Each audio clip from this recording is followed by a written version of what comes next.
Uyg'ur diyarındagi zo'r ko'lamli siyosiy bostirish hamda Uyg'ur jamiyati duch kelayotgan og'ir ijtimoiy fojialar haqida o'tgan yillardan buyon ma'lum bo'lishga boshlagan g'oyat zo'r dalil isbotlar sababli Tramp hukumati 2021 yil 19 yanvar kuni Xitoy hukumatining Uyg'urlar va boshqa musulmon xalqlari qilayotgan zo'r ko'lamli bostirish harakati irqiy qirg'inchilik hamda insoniyatga qarshi jinoyatdir deb xulosa chiqardi.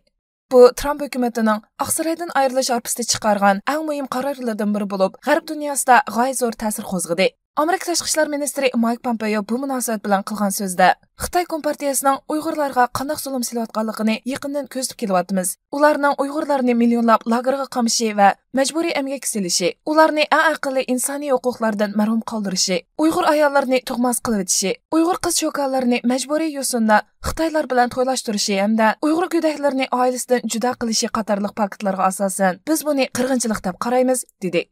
Shuningdek, dunyoning hozir bir butun millatni sistemli holda yo'q qilib etishi harakatiga shohid bo'layotganligini alohida eskartdi.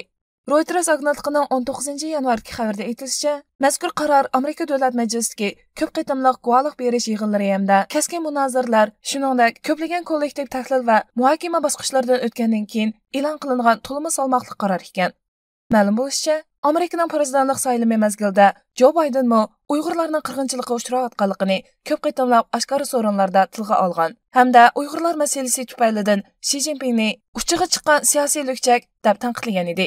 Endilikda yangi hukumat ish boshlash arpasida Amerika hukumatining bunday bir tarixiy ahamiyatli bir qarorni olishi, G'arb dunyosidagi hukumatlarga texnik zo'r haydakchilik qilish rolini o'ynashi, shundaqla bunga masalda bir qator yangi tadbirlarning o'tirg'i chiqishi taxmin qilinmoqda ekan.